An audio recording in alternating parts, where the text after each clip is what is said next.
নাহলে পশ্চিমবাংলা থেকে বর্ডার এলাকায় হিন্দু নিধন একটা ঝড় আসবে আবার। শাহজাহানের মূল সাক্ষীকে খুনের চক্রান্ত শাহজাহানের নয়, এটা আইপিএস লেভেলের কোনো বড় মাথার কাজ।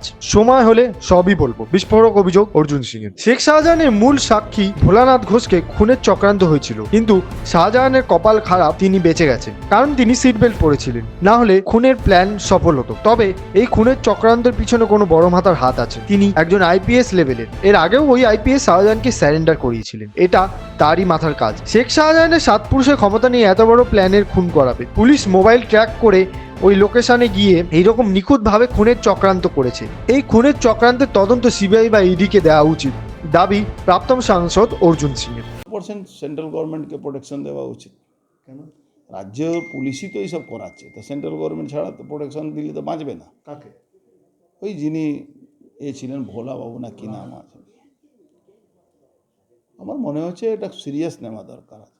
বর্ডার এলাকায় একটু গভর্নমেন্টকে সিরিয়াস হতে হবে, নাহলে পশ্চিমবাংলা থেকে বর্ডার এলাকায় হিন্দু নিধন একটা ঝড় আসবে আবার।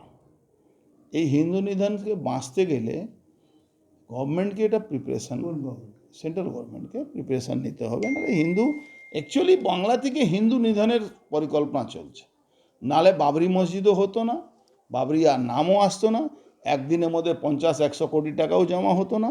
সবটা একটা প্রি প্ল্যান ওয়েতেই কাজ হচ্ছে। গাড়ির চালককে এখনো পর্যন্ত গ্রেপ্তার করতে পারেনি।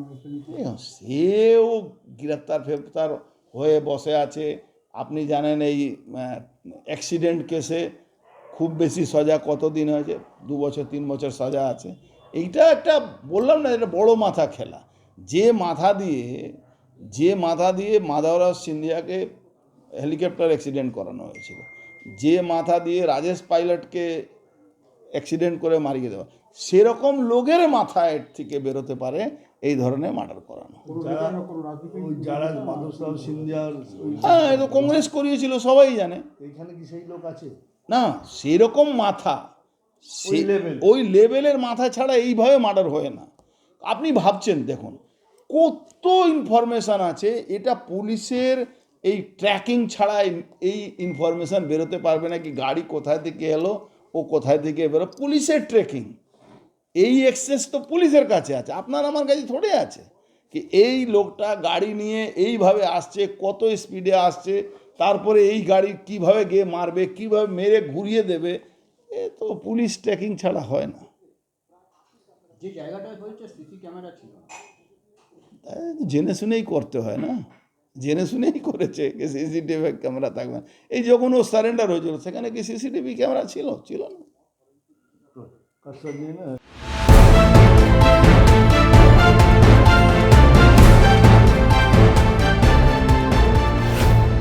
Bureau report, bengaltv.in।